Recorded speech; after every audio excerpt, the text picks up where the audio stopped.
Tomato না হলে আমার চলেই না, আর আমার জামাই সবসময় এটা আনতেই ভুলে যায়। তাই আজ সকাল সকাল উঠে জামাইয়ের সঙ্গে বাজারে চলে গেলাম। হ্যালো এভরিওয়ান, আসসালামু আলাইকুম। কেমন আছেন আপনারা সবাই? আমরা আলহামদুলিল্লাহ ভালো আছি।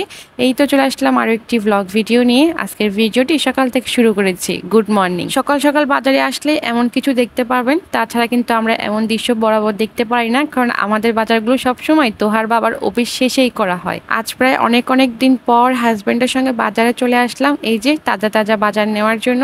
এখানে কিন্তু অনেক মাছ ছিল। তোহার আব্বু বলছিল এই যে লাল লাইটের নিচে যে মাছগুলো রাখা হয়েছে সেগুলো নাকি তেমন একটা ভালো না, যার কারণে লাল বাতি জ্বালিয়ে রাখা হয়েছে আর কি।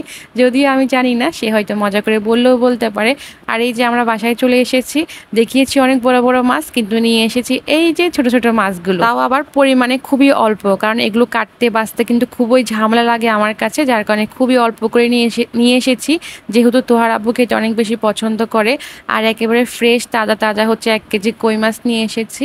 তো যাই হোক, অফ ক্যামেরায় হচ্ছে মাছগুলো গুছিয়ে ফ্রিজে রেখে দিয়েছি। এখন হচ্ছে রান্না বাড়া করে নিচ্ছি। একেবারে ফ্রেশ পুঁই শাক নিয়ে এসেছিলাম, তো চিন্তা করলাম সেটাই হচ্ছে চিংড়ি মাছ দিয়ে রান্না করি।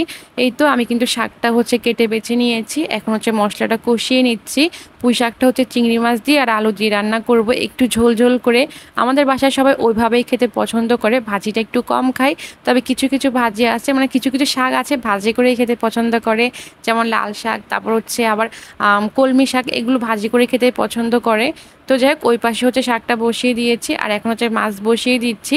সবসময় দেখা যায় 2টা রান্নাই করা হয়, খুব কম সময় 3টা রান্না করা হয়। 2 জন মানুষ, বাচ্চাটা বাদ দিলে, সেই জন্যই আর কি। আর এই পাশে হচ্ছে এখন তেলাপিয়া মাছ রান্না করব, যার কারণে মশলাটা কষিয়ে নিয়েছি। আর এই দেখেন ফ্রোজেন টমেটো দিয়ে দিলাম। বললাম না টমেটো ছাড়া আমার চলেই না, সব সময় আমাকে ফ্রিজে টমেটো রাখতেই হবে, কারণ মেয়ের বাবাকে যতই টমেটো আনতে বলি, সে দুনিয়ায় সব কিছু আনলেও টমেটো আনতেই ভুলে যায়। সে যে সময়গুলো আনতে ভুলে যায় সেই সময়গুলোই কিন্তু আমি ফ্রোজেন টমেটোগুলো হচ্ছে ব্যবহার করি। আপনারা চাইলে কিন্তু আমার মতোই রাখতে পারেন। আপনাদেরকে হচ্ছে আমি সেই প্রসেসিংটা একটু পরেই দেখিয়ে দিচ্ছি। আর এই যে 2 চুলা হচ্ছে 2টা রান্না চড়িয়ে দিয়েছি, এখন ঝটপট হয়ে যাবে। শুধু কি রান্না করছি, এক পাশে রান্না বাড়া করছি, এক পাশে ঘর গোছাচ্ছি, বসে কিন্তু নাই বা থেমে নাই। আর এই যে এপাশে কিন্তু আমার শাকটা হয়ে গেছে, হালকা হালকা ঝোল আছে, এটাকে নামিয়ে নিব। আর এই পাশে কিন্তু মাছটা একেবারে হয়ে গেছে। আর এটাই ছিল কিন্তু আমার আজকে রান্না বাড়া। আর ওই যে সকালের টমেটোগুলো নিয়ে এসেছি, এগুলো কিন্তু এখনো হচ্ছে খোলাও হয় নাই, ধোয়া হয় নাই।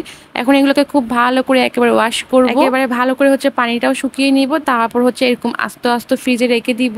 অনেকেই হয়তো কেটে কেটে হচ্ছে টমেটোগুলো রাখে, বাট আমি এভাবে ধুয়ে শুকিয়ে একেবারে পলিথিনে ভরে এরকম আস্ত রেখে দিই। যখন হচ্ছে আমার প্রয়োজন হয় ওইভাবে বের করে পিস পিস করে হচ্ছে আমি কেটে সঙ্গে সঙ্গে দিয়ে দিই। আপনারা কখনোই হচ্ছে ফ্রোজেন টমেটো বা অন্য কিছু বের করে বাইরে রাখবেন না, এটা যদি পানি ছেড়ে দেয় তাহলে কিন্তু সিদ্ধ হতে চায় না। তো যাই হোক, এই ছিল আজকের ভিডিও। সবাই ভালো থাকুন। আসসালামু আলাইকুম, খোদা হাফেজ।